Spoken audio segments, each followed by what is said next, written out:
Part उसमें set 4 में हमने ना 18 ही क्वेश्चन कर पाए थे, 17, तो हम 18 क्वेश्चन से अभी स्टार्ट करते हैं। ठीक है, CGP का है ये। निम्नलिखित में से कौन सी विशेषताओं का समूह प्रतिभाशाली छात्रों को परिभाषित करता है? कैसे? शीघ्रता से सीखते हैं और याद रखते हैं, सतर्क हैं और तुरंत उत्तर देते हैं, बारीकी से अवलोकन करते हैं, ये भी सही है।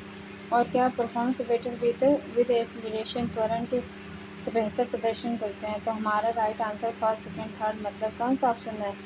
C ऑप्शन राइट हो गया। ठीक है, एक प्रतिभाशाली छात्र, ठीक है, एक जैसे एवरेज से कम होता है, ठीक है, मान लो बिलो एवरेज का होता है, और एक एवरेज का बच्चा होता है, ठीक है, और एक और प्रतिभाशाली होते हैं, जीनियस बच्चे होते हैं। तो यहाँ पे चर्चा किसकी की गई है? एक प्रतिभाशाली बच्चे के क्या विशेषताएं होती हैं। तो ठीक है, बच्चा जैसे कोई भी क्वेश्चन या कुछ भी समझाया गया, उसको वो मतलब उसको उसके अंदर की गहराइयों को भी जान ले, तो वो हमारा कैसा बच्चा होता है? प्रतिभा होता है। ठीक है, प्रतिभाशाली बच्चा होता है। ठीक है, विद सर्व यूजुअल एम्पायरमेंट, निम्नलिखित में से कौन सी शैक्षिक प्रणाली अत्यधिक दृश्यवादी से जूझते हुए विद्यार्थियों के समावेशन हेतु प्रभावशाली नहीं है। ठीक है, तो हमसे क्या पूछा गया? प्रभावशाली नहीं है। क्या पूछा गया? प्रभावशाली नहीं है। ठीक है, तो अब देखते हैं। तो स्पीक्स क्लियरली एंड एक्सप्लिसिटली, प्रत्यक्ष और स्पष्ट रूप से बोलना व पढ़ाना। Three dimensional maps and charts, 3 आयामी नक्शे।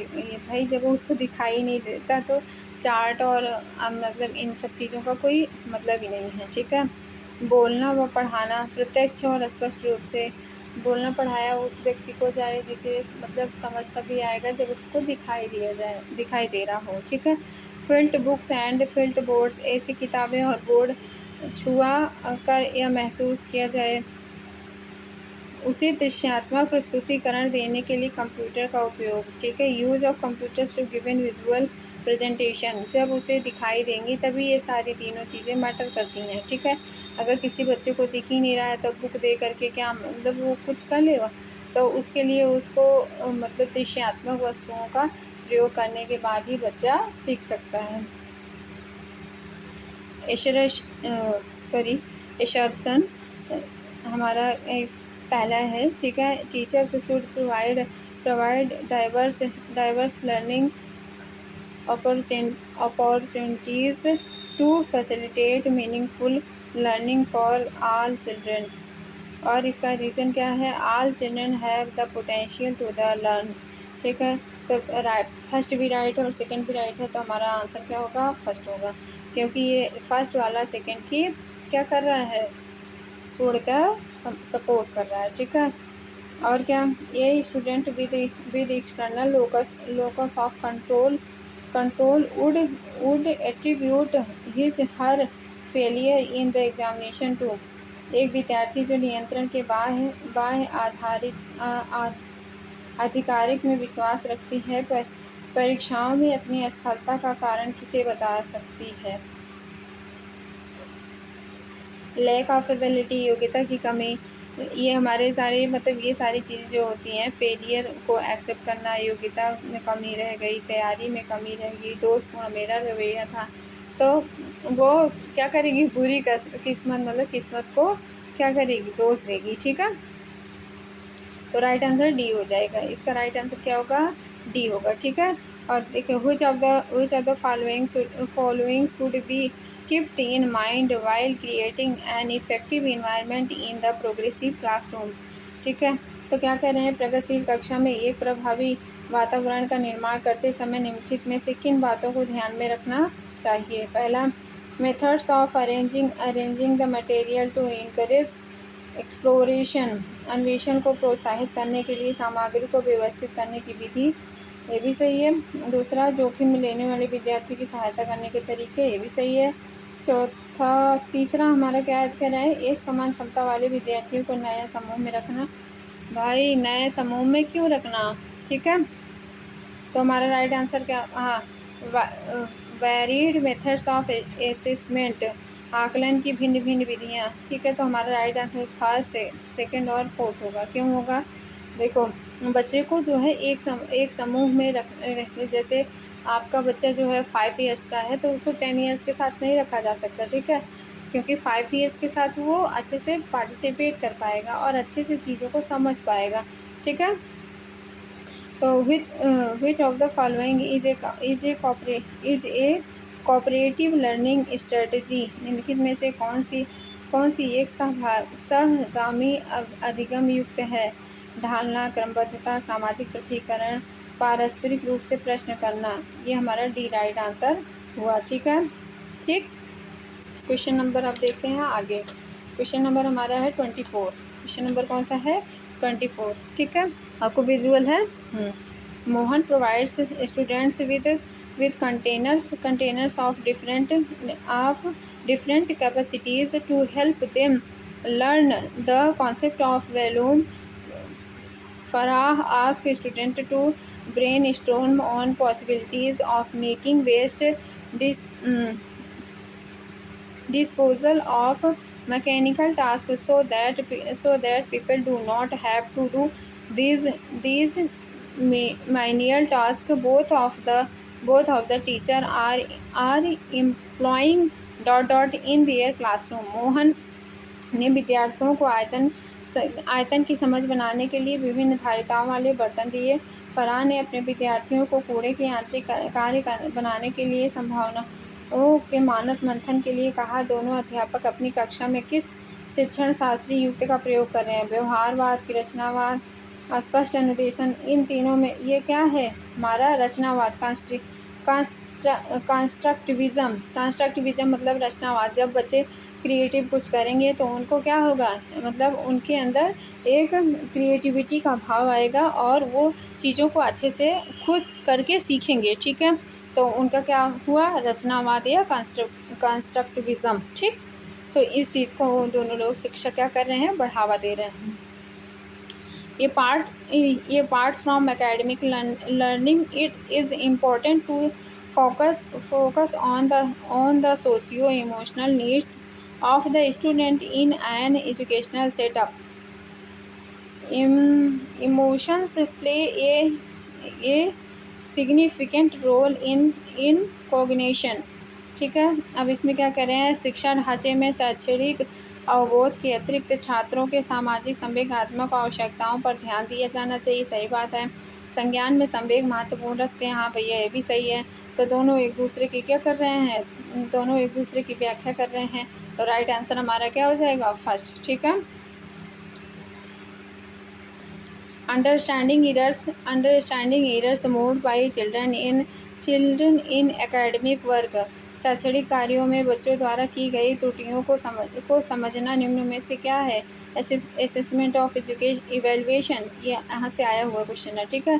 तो राइट आंसर देखो, केवल विद्यार्थियों की बौद्धिक क्षमताओं का आकलन करने में प्रासंगिक नहीं है, ये तो गलत है, ठीक है। शिक्षण प्रक्रिया में केवल शिक्षक की दक्षता का पता लगाने के लिए प्रासंगिक है, ये भी गलत है, ठीक है। शिक्षण के साथ साथ सीखने की प्रक्रिया को समझने के, ये बहुत सही बात है, ठीक है, क्योंकि क्रिएटिव जो एक्टिविटीज़ होनी चाहिए वो शिक्षक की भी होनी चाहिए और छात्र की भी होनी चाहिए, ठीक है।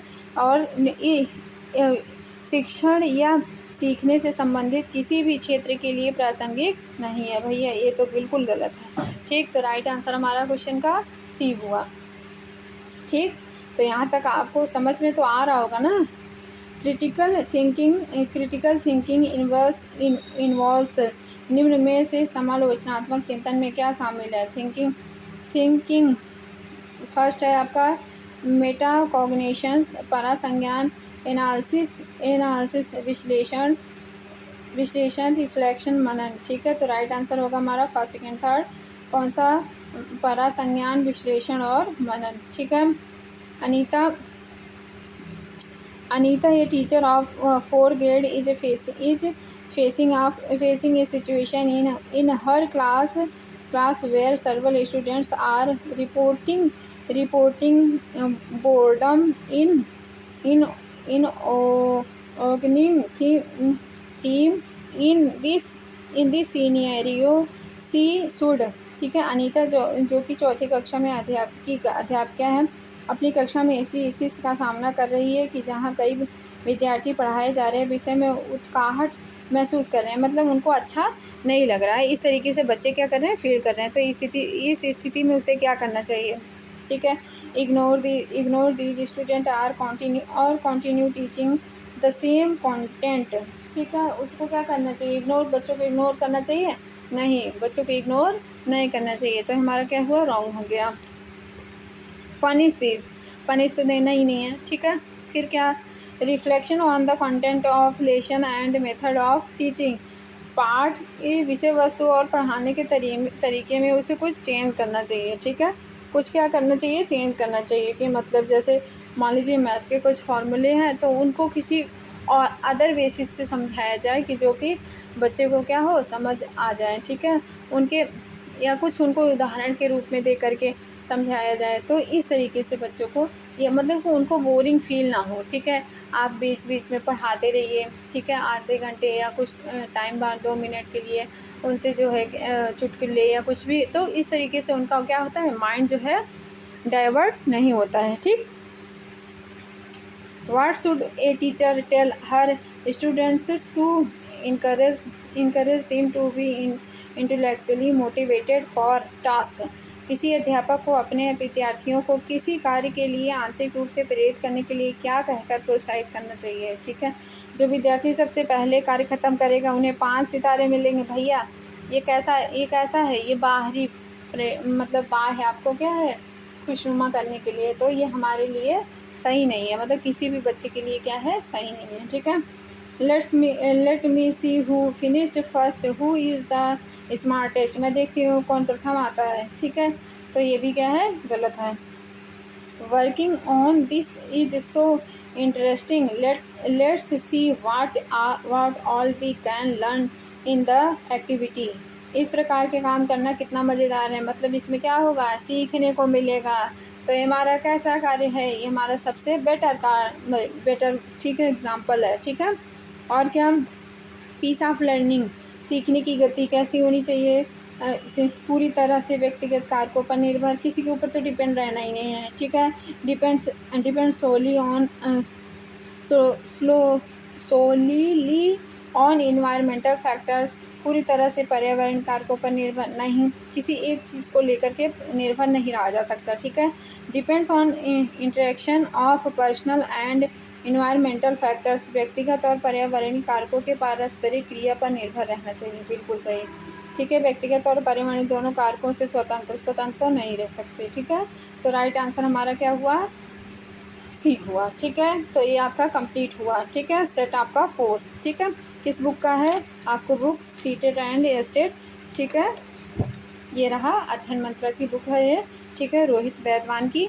ठीक, इन्होंने बहुत ही अच्छी पब्लिकेशन मतलब दिया हुआ है, इनका तो बहुत बहुत धन्यवाद। ठीक, और ये बाईलैंग्वेज है, बहुत अच्छी चीज़ ये है कि ठीक है, अगर आपको किसी फर्स्ट लैंग्वेज मान लीजिए इंग्लिश में प्रॉब्लम है तो आप हिंदी में कर सकते हैं उसको। ठीक है, या हिंदी में कहीं कुछ ऐसे शब्द नहीं आ रहे हैं तो आप इंग्लिश में देख सकते हैं। तो उन्होंने बहुत ही मतलब अच्छे लेवल के क्वेश्चन किए हैं, तो इसको हमने सेट 4 कंप्लीट कर लिया। ठीक है, थैंक यू क्लास।